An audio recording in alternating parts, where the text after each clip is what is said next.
এই জেল জুলুম অত্যাচার গুম খুন এবং হত্যার সংস্কৃতি বজায় রেখেছে শেখ হাসিনা।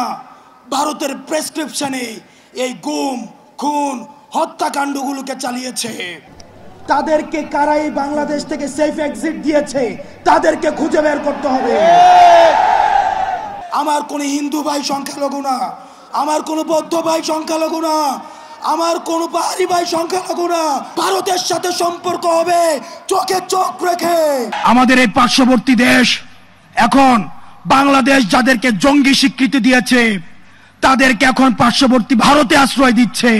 আমার ভাই ইলিয়াস গুম হয়েছে, তাদের দুঃখ স্মৃতি আমাদের মনে আছে। তাদের রক্তের উপর দাঁড়িয়ে ভারতের সাথে কোনো নতজানু সম্পর্ক আর হবে না। আমরা ভারতকে বলতে চাই, ভারত যেন সেফ হাউস অফ টেররিস্ট না হয়ে ওঠে। আমরা ভারতের সাথে আর কোনো নীল ডাউন ডিপ্লোমেসিতে যেতে চাই না। নতজানুর কোনো ডিপ্লোমেসি ভারতের সাথে চলবে না। ভারতের সাথে আমাদের সম্পর্ক হবে ন্যায্যতার ভিত্তিতে, আমাদের ঈর্ষার ভিত্তিতে। যারা চাচ্ছেন ব্যাকডোর দিয়ে সমঝোতা করবেন, মামলা বাণিজ্যের মধ্য দিয়ে সমঝোতা করবেন, মনে রাখবেন এই প্রশস্ত বুকের উপর দিয়ে তাহলে আবার বুলেট যেতে হবে। এই বিচার নিশ্চিত না করা পর্যন্ত দুনিয়ার কোন শক্তি নাই আমাদেরকে রাজপথ থেকে উৎখাত করবে।